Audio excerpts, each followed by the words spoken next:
soo dhawaad saaxiibayaal waxaan rabaa muuqaalkan inaan ku dul istaago kulankii madaxweynaha Soomaaliya Xasan Sheekh Maxamuud iyo Ismaaciil Cumar Geelle ee magaalada Djibouti ee caasimadda dalka Djibouti iyo arrimo la yaab leh oo halis ku ah qarannimadeena iyo ummadda Soomaaliyeed iyo shacabka Soomaaliyeedba halis weyn ku ah oo halkaasi looga arrinsaday ayaa rabaa inaan idin la wadaago.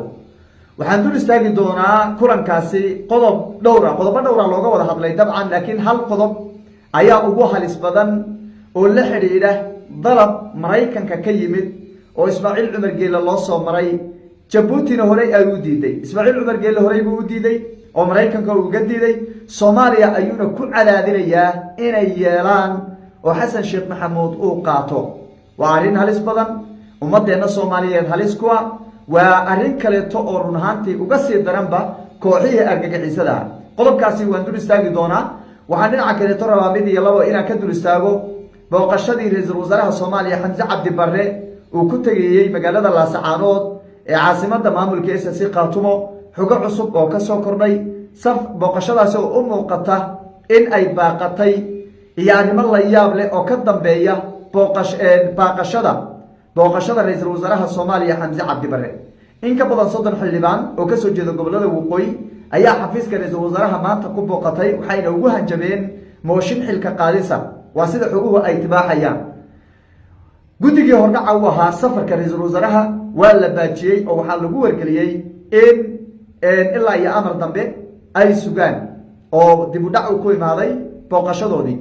arrimahan ayaa lala xidhiidhinayaa xildhibaano ka soo jeeda gobolada waqooyi uu ku cadaadinayay ra-iisul wasaaraha inuusan tegin magaalada Laascaanood.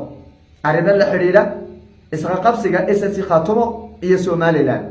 waa arrimo la yaab leh in ra-iisul wasaarihii Soomaaliyeed xildhibaano yar oo matalaad shacab aan haysanin, oo dad ay matalaad jirin, oo dal ay matalaan jirin, oo waxba gacan ku haynin, oo cid soo dooratay jirin, in isaga oo matalaya bulshada ugu badan bulshada Soomaaliyeed ama ra-iisul wasaare Soomaaliyeedba ay dhahaan ma tegi kartid midhabla oo farta loogu fiiqo weliba loo gilgilo la yidhaahdo car aag. waa ayaan daro intada leeg. iyadana waan dul istaagi doonaa xildhibaanadaasi deegaanada ay kasoo jeedaan, safarka u muuqda in la baajiyey iyo sidoo kaleeto arrimo la yaab leh Muqdisho ka taagan ayaa idinla wadaagi doonaa hadduu halayno. soo dhawaada muuqaalka like saara, aragtidiina nagula wadaaga qaybta commentiga. aynu ku bilownay. shalay waxaan ogsoonay in madaxweynaha Soomaaliya Xasan Sheekh Maxamuud uu booqday oo booqasho rasmi uu ku tegay dalka Djibouti. ayna halkaasi kusoo dhaweeyeen madaxda dalka Djibouti oo ugu horeeyo madaxweynaha dalka Djibouti Ismaaciil Cumar Geelle. kulan ayaa la wada qaatay, qodobo dhowr ah ayaa looga wada hadlay oo kow ay ka tahay xoojinta xiriirka Djibouti iyo Soomaaliya iyo sidoo kale mahad celin oo madaxweynuhu ula tagay in Djibouti ay ka qaadato run ahaantii qaab firfircooni leh dib u dhiskii Soomaaliya iyo sidoo kale xasilinta oo ciidamada Djibouti ay ka joogaan gudaha dalka Soomaaliya. waxaa intaasi sii dheer Ismaaciil Cumar Geelle u yeedhay Xasan, wuxuuna ugu yeedhay hal arrin oo isagu hore uu diiday. halka arrin waxay tahay Mareykanka ayaa Djibouti ka dalbaday bilo ka hor in saldhigyo laga siiyo dalka Djibouti oo uu ka weerar uu kaga qaado xuutiyiinta Yaman uu weerar kaga qaado. wuxuu ka codsaday Ismaaciil Cumar Geelle Mareykanku in lacag malaayiin oo siinayo saldhigyo waaweyn oo weerarka uu ka qaadana inay siiyaan oo dalka Djibouti uu siiyo. Ismaaciil Cumar Geelle wuxuu yidhi maya, uu ka cudur daartay. wuxuu yidhi aniga dalkayda xuuti looga duuli maayo, dal kale looga duuli maayo, cid looga duulaya ma jiro. arrintaana shacabkaydu ma xamili karaan. dal yar, shacab yar ayaan haystaa oo amni, waxa kaliya ay haystaan waa amni, wax kaloo ay haystaan ma jiro. sidaas awgeed ma yeeli karaa buu yidhi Ismaaciil Cumar Geelle. Mareykanku marka waxaa la yidhi hadday sidaa tahay waa yahay Soomaaliya nala qabo, Xasan Sheekh Maxamuud nala qabo. safarkan marka ra-iisul wasaare Xamse ninka la yidhaha Xasan Sheekh Maxamuud uu ku tegay magaalada Djibouti ee dalka Djibouti, caasimadda dalka Djibouti,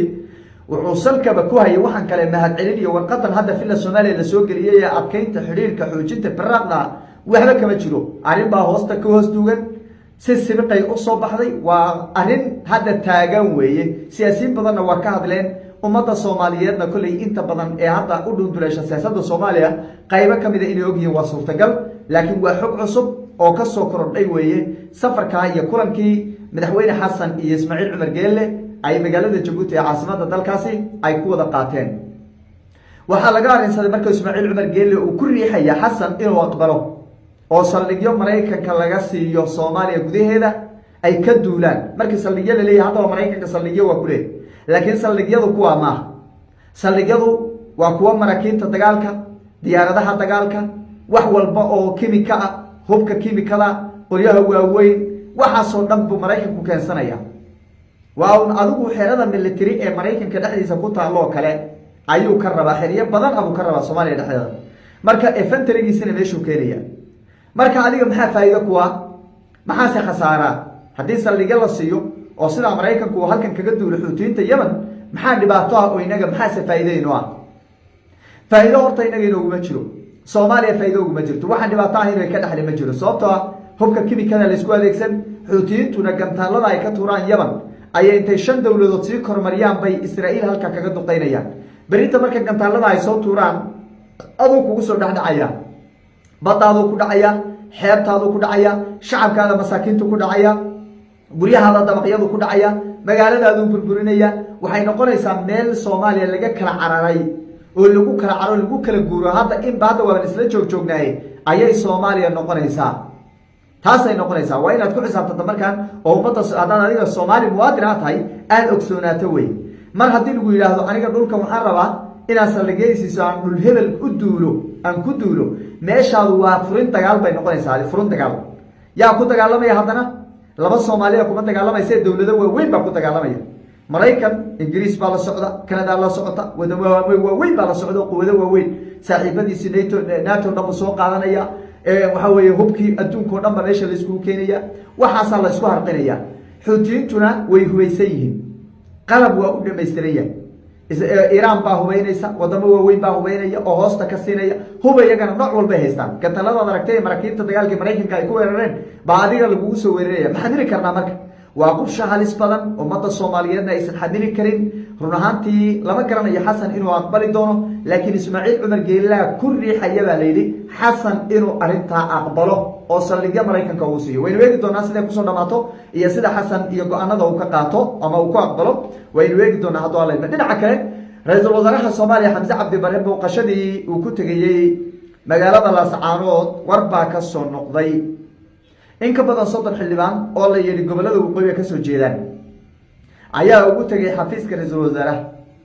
waxayna ugu hanjabeen in mooshin xilka qaadis ay ka keenayaan hadduu tago magaalada Laascaan artag baa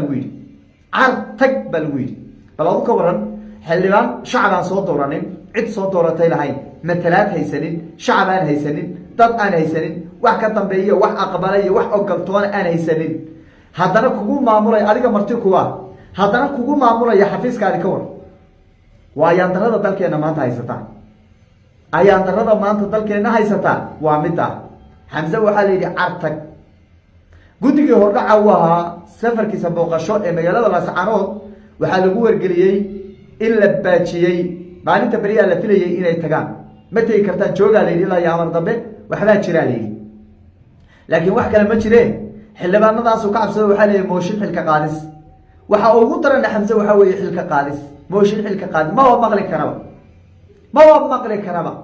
alla ninku jilicsana war ninka waan ceebay alla ninka uu naceebay ninkan xaga laga keena war ninkan daarood ma aha ninkan ogaadeen iska daayay daarood ma aha ninkan ogaadeen waa la yaqaanay ragga kaaya janamada haaye generaalada haaye siyaad bar la soo shaqeeyay Soomaalida sanka ka duleeyay isaaqan lafahan ay wataan waxa way dhawarka u suray ayay ahaayeen rag la yaqaanay ahaayeen ogaadeen ma boqo daaroodka kalena warkiiba daa laakiin ninkan meesha laga keenay ilmaada riyaalo waliba dadka baaritaanka ku fiican waan garanaynaaye waa Mareyxaan iyo Majeerteene ilmaada riyaalo ninka la soo baaro waa iga dhab arinta dhab ay iga tahay ninka hana loo soo baaro ogaadeen maaha daarood maaha ninka hana soo baaro alla ninku jilicsana oo ninku fulaysana oo ninku nacasana oo ninku xuma war ninka noo soo baaro ogaadeen haddaan nahay waa naga codsi ninka hana loo soo baaro wariya xaal safarkii Laascaanood Xamse uu ku tagi lahaa waa la baajiyay waa baaqday sida hadda uu boqdo waa baaqday guddigii hordhaca wahaana ee safarkiisa hordhaca waftigii hordhaca wahaana waxaa la yiri jooga ma bixi kartaan baa la yiri isagana xafiiska intii loogu tagay baa dhagax laga cunay oo la yiri ade joog baa la yiri meesha tagin balaayan darada intii leed